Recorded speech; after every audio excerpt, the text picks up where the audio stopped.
Adelante, senador. Con su permiso, presidente. Muy buenas tardes, senadores y senadoras. Según el indicador global de corrupción, para el 90% de los mexicanos, la corrupción constituye un problema y para casi el 80% es un problema serio. Es un problema serio por la extensión del fenómeno, la frecuencia con que ocurre y las consecuencias que acarrea. A nivel nacional, la población considera que las prácticas de corrupción son frecuentes o muy frecuentes, pero y además que van en aumento. De acuerdo con la encuesta nacional de calidad de impacto gubernamental en 2017, en SIG, por sus cifras, el 91% de la población nacional considera que los actos de corrupción son muy frecuentes.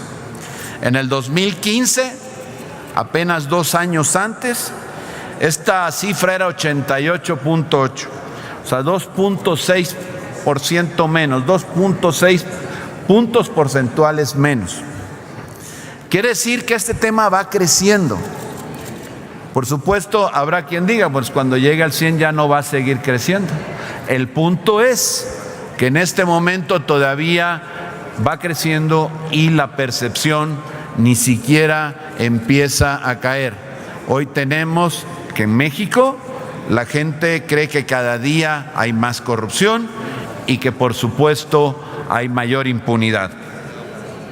De acuerdo con la misma encuesta, a nivel nacional, de los costos por incurrir en actos de corrupción se cuenta por decenas de miles de millones de pesos.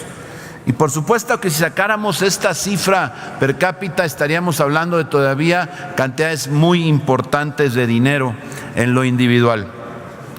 Lo anterior, ¿qué es lo que nos deja claro y lo que nos puede hacer ver? Que a pesar del Sistema Nacional Anticorrupción, hay mucho todavía que trabajar en él. Resulta todavía un sistema perfectible el que necesitamos mejorar, el que necesitamos alcanzar condiciones que verdaderamente consiga lo que la gente quiere, que la corrupción vaya disminuyendo hasta el momento en que algún día, ¿por qué no?, podamos prácticamente extinguirla. En el informe general de la cuenta pública de 2015 de la Auditoría Superior de la Federación, que hizo el conocimiento público la existencia de diversas denuncias contra servidores públicos en 8 estados del país. Y la condición por la que fueron señalados es algo que incluso un servidor ya señaló aquí en el pasado y que de repente me parece que no se ha advertido en su total dimensión. Es por aquellas observaciones a las cuentas en los estados, en 8 estados del país, en donde hubo simulación de reintegros. O sea, que había la observación y que no se regresaba el recurso, sino simplemente se depositaba en la cuenta para luego volvérselo a llevar. ¿Y qué pasa?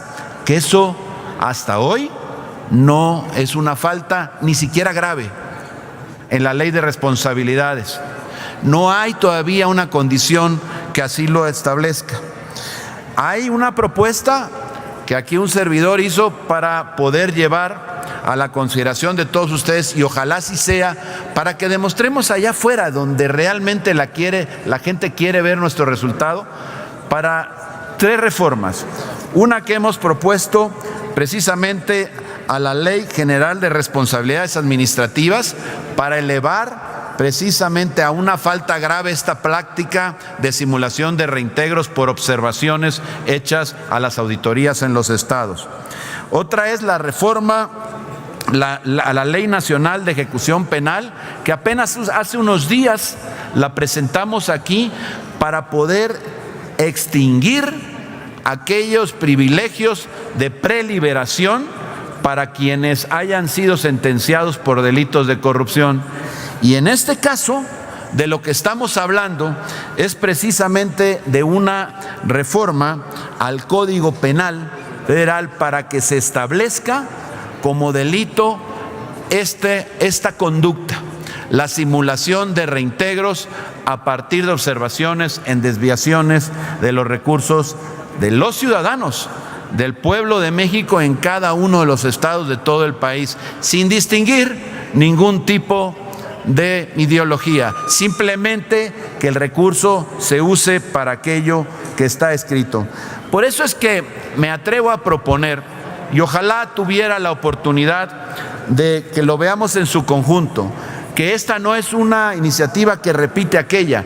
Primero estábamos hablando de hacer falta grave algo en la ley de responsabilidades, la ley general de responsabilidades, luego en la ley de ejecución penal para poder precisamente acabar con los privilegios de preliberación, y ahora con esta poder establecer como delito grave precisamente este acto de corrupción, la simulación de los reintegros, y así poder llevar a cabo la reforma del párrafo séptimo del artículo 212 y adicionar un capítulo tercero ter denominado simulación de reintegro de recursos y su artículo 215 al Código Penal Federal. Es muy importante porque esta puerta, que a lo mejor en algunos estados no se ha advertido, pero yo les puedo hablar del propio de Veracruz, por esta puerta falsa, por este hoyo negro, se fueron a la corrupción, se malgastaron recursos por decenas de miles de millones de pesos, sin que, aún demostrándoles que por esa vía se fueron, sea ni siquiera una falta grave, mucho menos sea una conducta tipificada como un delito.